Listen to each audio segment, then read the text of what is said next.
Assalamualaikum warahmatullahi wabarakatuh. Selamat berbahagia jamaah ngaji tafsir Al-Quran dengan referensi kitab tafsir Al-Ibris Mu'alif Kyai Haji Bisri Mustafa Rembang dengan sanad Kyai Haji Samsul Mu'in Khalid, pendiri dan pengasuh Pondok Pesantren Darul Amin, Cacak Banyuwangi, Jawa Timur. Semoga berkah, amin. Dilanjutkan surat Al-Baqarah ayat 214. A'udzu billahi minasyaitonir rajim. Bismillahirrahmanirrahim.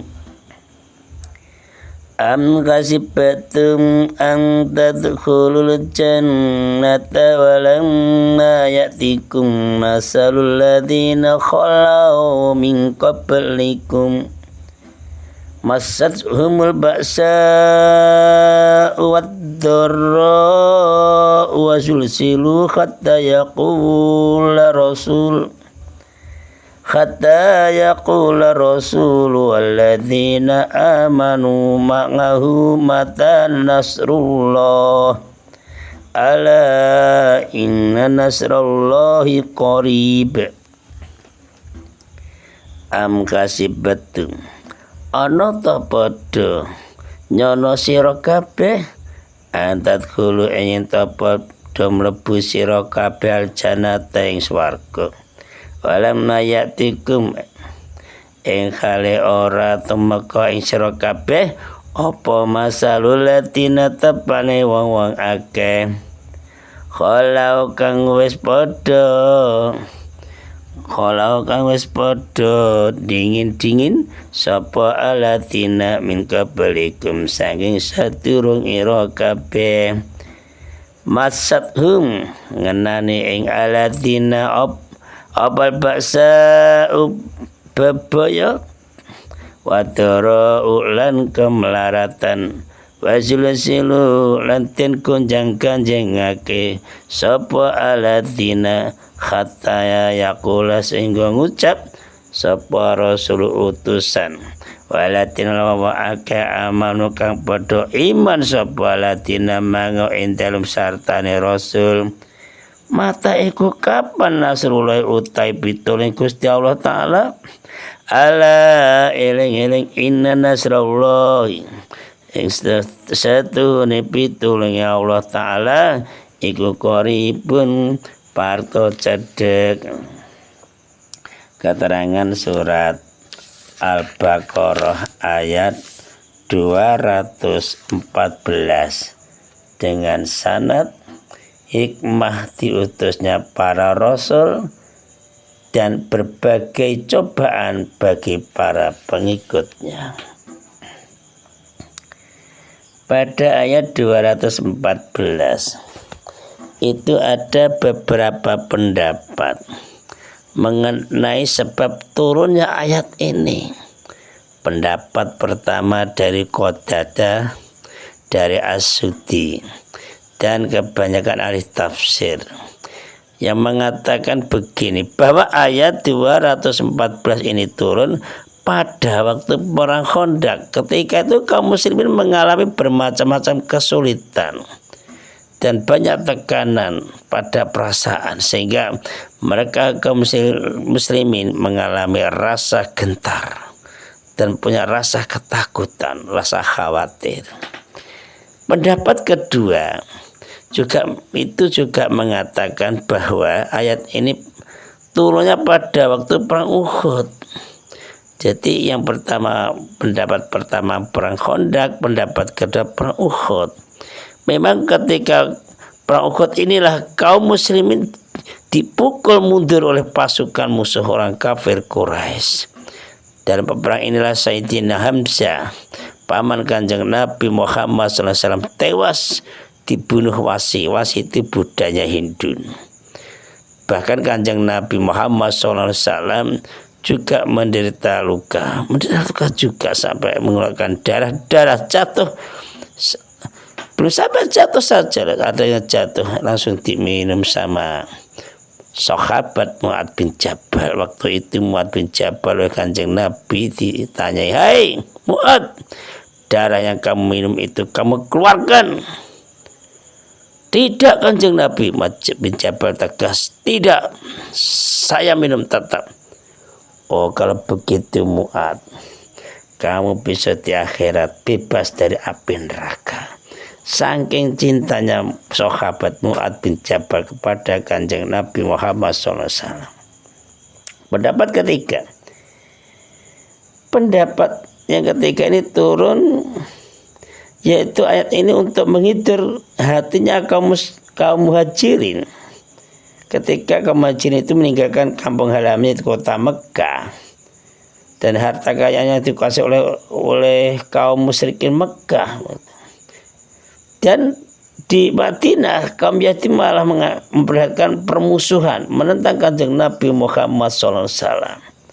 Dan ini meninggalkan Makkah, di Madinah itu ditentang, dimusuhi sama kaum Yahudi. Di situ kaum Yahudi secara terbuka terang-terangan memusuhi Kanjeng Nabi.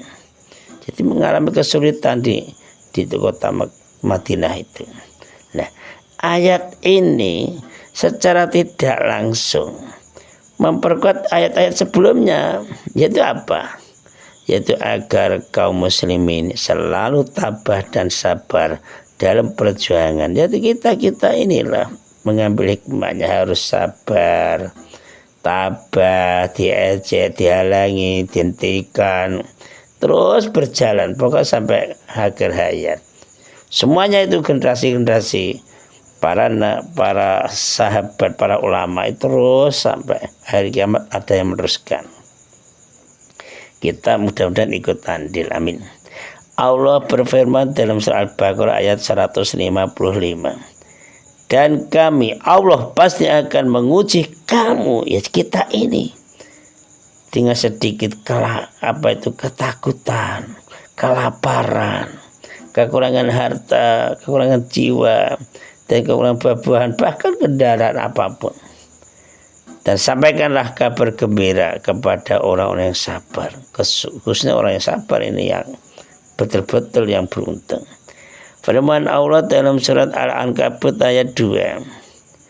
Apakah manusia mengira bahwa mereka akan dibiarkan hanya dengan mengatakan kami telah beriman, dan mereka tidak uji? Ya, kalau beriman diuji jelas. Kita itu udah sekolah mulai RA, MI, MTS, Aliyah sampai perguruan tinggi itu diuji terus. Memang ada peningkatan, itu tetap diuji. Sampai tua pun walaupun tidak sekolah diuji itu tiap hari untuk mencapai keridhaan Allah. Hidup kita itu kan gitu, diuji terus. Makin berat dan makin tinggi cita-cita yang kita akan dicapai, maka makin besar pula rintangan dan cobaan yang akan dialami untuk kita. Jelas itu. Hari ini sabar enggak, hari ini ikhlas enggak, terus. Kita jangan terpengaruh hidup biasa-biasa saja, hari ini hari besok biasa. Enggak. Kita harus punya cita-cita hari ini, hari besok, detik ini, waktu ini kita harus mendekat pada Allah tambah-tambah. Walaupun cobaan itu merintangi terus bertambah-tambah. Memang itulah sampai akhir ayat yang tahu hanya Allah. Mudah-mudahan digolongkan kita mendapat hidayah dari Allah, amin. Jadi untuk mencapai keridhaan Allah dan untuk meroleh surganya Allah itu bukan suatu hal yang sangat mudah dan gampang, enggak. Itu harus melalui perjuangan yang gigih, yang penuh rintangan, yang penuh cobaan. Ya sebagaimana halnya orang-orang terdahulu, orang dulu juga gitu. Kita ini loh, jangan menyerah. Ya, mengisi kebaikan hati kita, gerak kepada kebaikan, mendoakan, berprasangka yang baik kepada siapapun. Itu saling mendoakan, saling mengingatkan. Nah, mereka ditimpa malapetaka ditimpa kesengsaraan. Zaman dulu tuh para nabi, para rasul itu dan pengikutnya itu biasa itu mengalami kesengsaraan, bahkan nabinya dibunuh, pengikutnya disiksa, sampai ada yang diantara mereka kepalanya digergaji, masya Allah, dalam keadaan hidup itu, atau dibakar hidup. Jadi orang dahulu berjuang sampai situ. Kita ini loh kadang-kadang ingin menyetar atau membuka audio tafsir saja diganggu oleh setan. Jangan buka yang lain saja. Setan ini.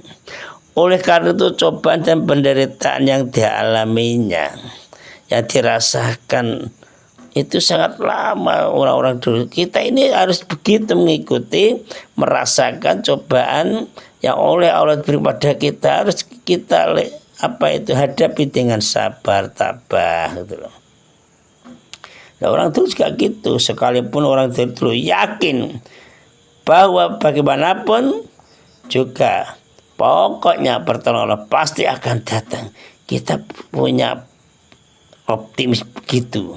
Bagaimanapun kita berjuang berdakwah, pasti ada pertolongan dari Allah. Maka zaman dulu Rasulnya para kaum zaman dahulu dan pengikutnya itu mereka merasa gelisah kok, sampai berkata, bilakah datang pertolongan Allah? Contohnya perang Uhud, itu kan terdesak itu. Perang Khandaq itu juga terdesak itu. Bilakah datang pertolongan Allah? Nah, akhirnya ditolong Allah. Perang Uhud, orang-orang kafir Mekah itu mulai Allah diberi perasaan takut, mundur juga, tidak mau berperang. Pertanyaan itu dijawab oleh Allah. Ingatlah sesungguhnya pertolongan Allah itu amat dekat. Ini ditolong, Pak. Pada saatnya nanti mereka orang-orang muslimin, orang iman, pengikut para nabi dan rasul menang dan pasti mengalahkan musuh. Jelas itu. Pasti menang itu dan mengalahkan musuh-musuhnya. Dan penganiaya dan orang-orang itu dikalahkan semuanya. Penjajah-penjajah atas itu dilenyapkan atas berkat rahmat Allah Subhanahu wa taala. Maka dari itu kita harus yakin bersama-sama kepada Allah, berdoa kepada Allah, desa kita, khususnya negara kita diselamatkan dari penganiayaan, dari penjajahan dari orang-orang yang zalim. Shadaqal azim. Assalamualaikum warahmatullahi wabarakatuh.